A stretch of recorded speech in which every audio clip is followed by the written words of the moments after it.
Hello friends, myself Advocate Deepika. So today we will discuss about comparison between Indian Evidence Act 1872 and भारतीय साक्ष्य अधिनियम 2023. हमने already पिछली videos में compare किया था कि पहले इंडियन एविडेंस एक्ट में क्या था और अब क्या चेंजेस आई हैं भारतीय साक्ष्य अधिनियम 2023 में. सो हमने कुछ कंपैरिजन तो कर लिए हैं. सो नेक्स्ट आज हम करेंगे. मैं आपको फिर से बता रही हूँ कि अभी मैं सिर्फ आपको कंपैरिजन बता रही हूँ कि पहले और अब एक्ट में क्या क्या चेंजेस हुई हैं, सिर्फ वो डिस्कस कर रही हूँ. बट आने वाली वीडियोस में मैं आपको एक एक सेक्शन समझाऊंगी भारतीय साक्ष्य अधिनियम 2023 का. एक एक सेक्शन हम डिटेल्ड में समझेंगे.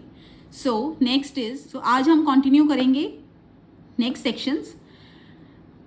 भारतीय साक्ष्य अधिनियम कि ये सेक्शंस हैं और इंडियन एविडेंस एक्ट के ये सेक्शंस हैं जो कि अब चेंज हो चुके हैं. ये पहले थे और ये अब हो चुके हैं. और क्या कौन से सब्जेक्ट हैं, मतलब हेडिंग्स क्या हैं, ये वो लिखी गई हैं. और क्या क्या चेंज हुए हैं, पहले इंडियन एविडेंस एक्ट में क्या था और अब क्या है, क्या चेंजेस आई हैं, वो यहाँ पे मेंशन किए गए हैं. सो इंडियन एविडेंस एक्ट में पहले सेक्शन जो 5 था वो अब 3 हो चुका है. उसकी हेडिंग क्या है, सब्जेक्ट क्या है, evidence may be given of fact in issue and relevant facts. इन दोनों में कुछ भी चेंज नहीं हुआ, नो चेंजेस, कोई चेंज नहीं आया, बस एक सेक्शंस का फर्क है. पहले सेक्शन 5 था और अब सेक्शन 3 है. ये बहुत ज़्यादा इम्पॉर्टेंट है प्रीलिम पॉइंट ऑफ व्यू से जो जुडिशरी की तैयारी कर रहे हैं. सो इस वजह से मैंने सिर्फ इसमें चेंजेस बताई हैं कि क्या चेंजेस आए हैं न्यू एक्ट में. Next is Indian evidence act में सेक्शन 6 जो था वो अब 4 हो चुका है भारतीय साक्ष्य अधिनियम 2023 में. Relevancy of facts forming part of same transaction. Definition में कोई भी चेंज नहीं आया, जो इसकी एक्सप्लेनेशन है उसमें कोई चेंज नहीं आया, वो सेम एज इट इज़ है. वो हम नेक्स्ट वीडियोस में समझेंगे. Section 7 of Indian evidence act and Bharatiya Sakshya अधिनियम 2023 section 5 facts which are occasion cause और effect of facts in issue और रेलेवेंट फैक्ट्स. इसमें क्या चेंज आया है, जो वर्ड्स थे और relevant facts added in heading. जो हेडिंग है, हेडिंग में और रेलेवेंट फैक्ट ऐड कर दिया गया है, बस ये चेंज आया है. पहले इंडियन एविडेंस एक्ट में फैक्ट इन इशू तक था, facts which are occasion cause और effect of facts in issue, बस इतना था.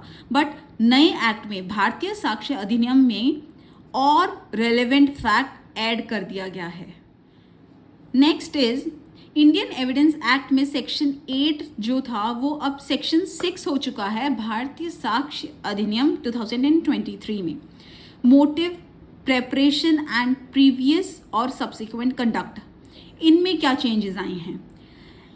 इन explanation and illustrations vakils is replaced by advocates. जहाँ पे वर्ड वकील्स यूज हुआ है वहाँ पे एडवोकेट्स आ गया है. Man is replaced by person. जहाँ पे मैन वर्ड यूज किया गया है इंडियन एविडेंस एक्ट में वो अब चेंज होकर पर्सन बन गया है. And ravished is replaced by raped. So पुराने और नए एक्ट में कुछ कुछ चेंजेस आई हैं जो कि जाननी बहुत ज़रूरी हैं. So next is section 9 of Indian evidence act is changed to section 7 of भारतीय साक्ष्य अधिनियम 2023.